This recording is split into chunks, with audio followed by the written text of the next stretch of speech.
Thank you very much for joining us. Let me begin by saying that the on-again, off-again summit between President Trump and North Korea's Kim Jong-un is on again. And unless something messes it up, they're going to meet starting on Tuesday in Singapore. Now, this is a historic meeting with the goal of ending a war that has officially been going on for 70 years between North and South Korea, even though the armistice between them was agreed to 65 years ago. Now, if the summit is successful, it could mean the denuclearization of the Korean Peninsula, stabilization of the Hermit Kingdom, and hopefully a long-term solution to the division between the two Koreas.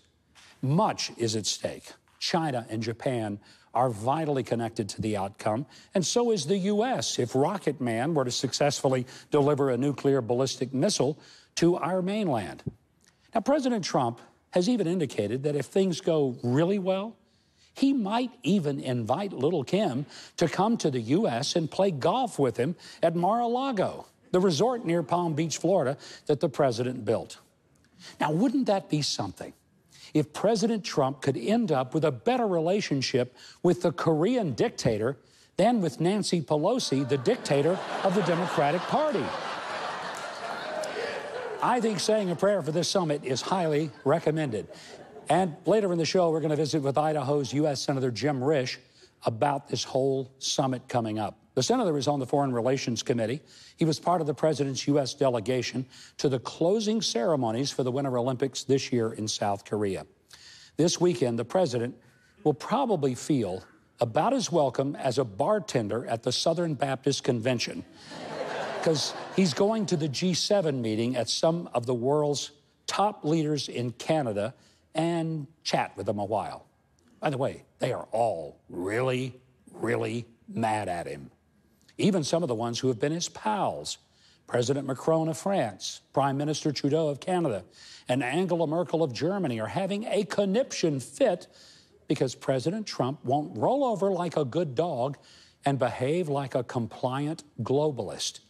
No, he insists on putting America first. And it not only has the foreign leaders wetting their britches, but a lot of the conventional politicians in the U.S. are wigging out. I say it's about time the U.S. president articulate that it is the duty of our government to put our country and our citizens first. I think that's the way it's supposed to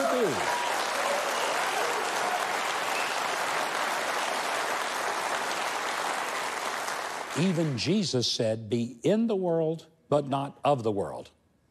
Okay, so I'm not trying to suggest that that was a policy statement by Jesus, but I think the principle is valid. Now, we are willing, and we want to be good citizens of the world community, but our first priority is to defend our own borders, uphold our constitutional form of government and the liberty that grants us, and seek to bring prosperity to America. Even some Republicans are criticizing the president for not surrendering more of our sovereignty to the one-worlders who are happy to play the U.S. as chumps. Let me tell you, more than I want our president to be a loyal Democrat or a loyal Republican, I want him to be a loyal American. And if he doesn't get invited to all the cool international parties because of it, then so be it. We have saved many of these countries from ruin after world wars and economic collapse.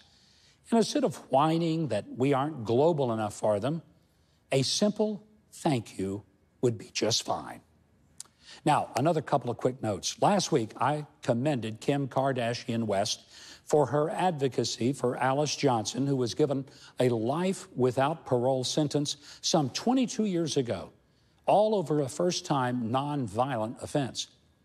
President Trump commuted their sentence to time served, and this great-grandmother got to reunite this week with her family. I think it was because he watched the show, and he saw that I had given him a good thumbs up for that decision. That's what did it.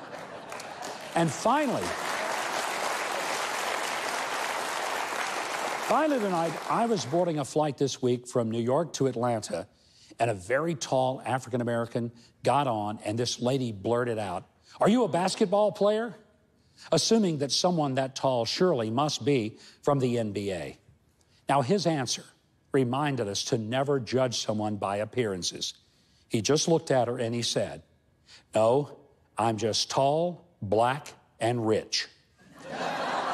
Turns out he was a successful rap singer. See, people see me and they say similar things like, "Hey, aren't you a male model?" Or, "Excuse me, but aren't you Brad Pitt?"